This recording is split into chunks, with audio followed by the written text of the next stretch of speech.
Character that he brings to the bowling unit. He'll always run in all day, no matter what the scoreboard says. And I think in a big series like that, you're always going to have moments like this where, when it's a sort of, I wouldn't say make or break sort of situation, but where when a session or the game is potentially sort of on the line, we'll have moments like that. And they're two cricketers that play the game hard, they play the game tough. But I'm pretty sure after the game they'll be best of mates. Maulik, could you tell us what makes Travis Head such a difficult batter to bowl to? Travis Head? He's just a guy that is looking to score. As a bowler, he puts you under pressure, so your execution gets tested. Every ball. I thought, when he came to the crease, we bowled really well. We sort of, in a way, looked like we could knock him over. But credit to him, he fought well through that phase, and he got himself in, and from there put the pressure onto us. So. For us, I think with the ball, we were sort of a little bit slow to react, and going from maybe plan A to plan B, especially with 10 overs to go before the second new ball. I think we leaked a bit of runs there from one side, and that's something that we need to look at and get better at, because he's definitely a player. Once he gets that momentum, once he gets a bit of a feel of the wicket, he's going to put you under pressure. And he had a very good record against India. Some of his knocks really hurt India. So is there a lot of discussion about him and how to counter him? No, for sure. I mean, he's one of the guys going into this test match. We spend a lot of time, having conversations about Travis. He batted well in the first test match as well, and like I said, he's a guy in that middle order with Mitch that they guys and Alex Carey that look to take the game away from you. So as a bowler, if you're in your third and fourth spell, it's important that you need to be on the money, because, like I said, they can take the innings or the game away from you. Morning, you said there are some learnings to do when it comes to bowling. Please, pardon? There's some learnings to Yeah. do when it comes to bowling. Compared to Australian bowlers, what do you think Indians could have done better or?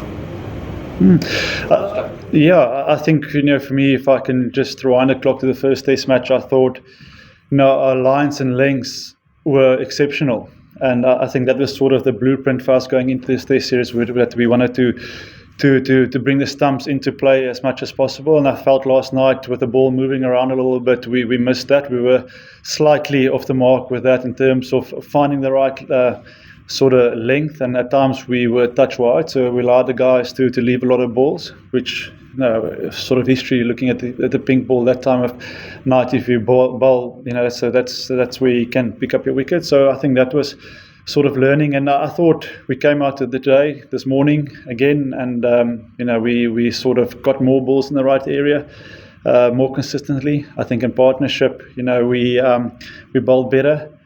But I think from there, sort of for this young bowling group, Harshad Rana playing his second test match is going to be a big learning curve for him, playing his first time in Australia. So, he's a guy that will learn from today, and as we can just look to get better. Two things. One is just to prove he was there, and secondly, you spoke about Harshad Rana. What do you tell somebody like him in that situation? Where he slipped up and what he needs to do mentally as well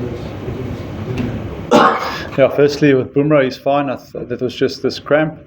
Even because after that, he bowled and got the wickets for us. Like I said, the Test cricket is a tough place. There's no place to hide. And like I said, he's played his second Test match. He's going to learn from those conversations.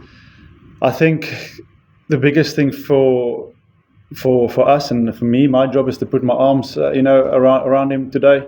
Playing in front of 50,000 people, that is intimidating. So, I think it's just for him there to feel that as a guy, as a player, has got a lot of potential. That we still back him as a team. We definitely do that, and just to keep on having conversations with him, for him to keep on learning, ask good questions on what he think he can improve on, and from there.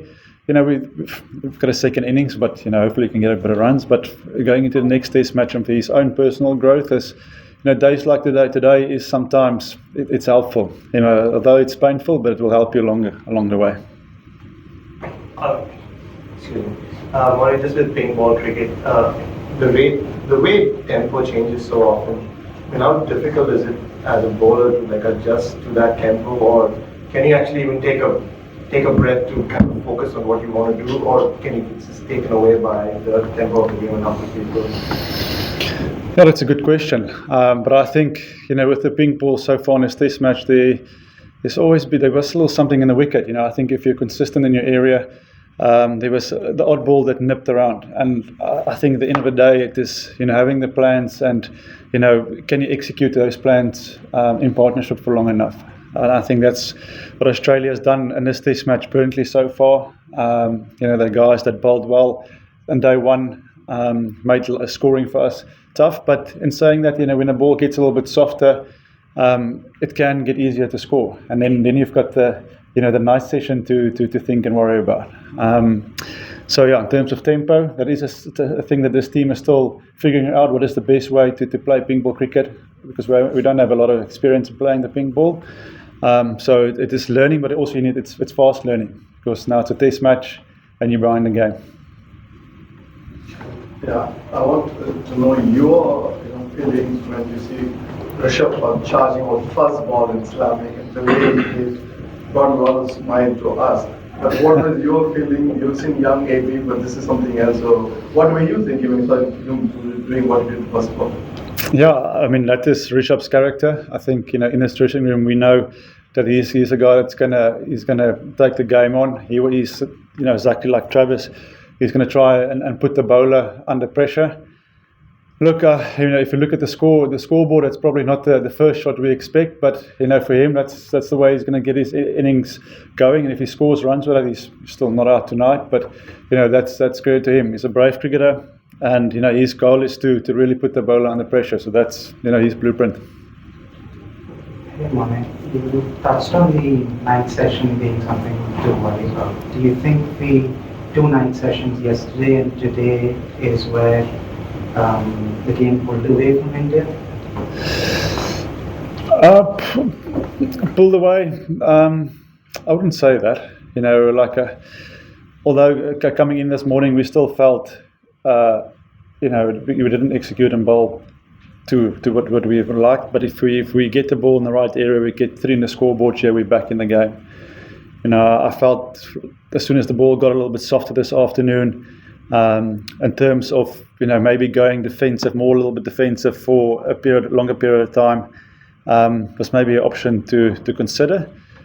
But we want to play that aggressive brand of cricket, and credit to Travis. I don't want to take anything away from a great 100. He really put us under pressure, and we got the runs. So blaming it just on the night session, I can't really say that. It is just a mixed bag at the moment where we were for a couple of overs not as sharp as we would have liked, and you can't afford to do that against a quality team.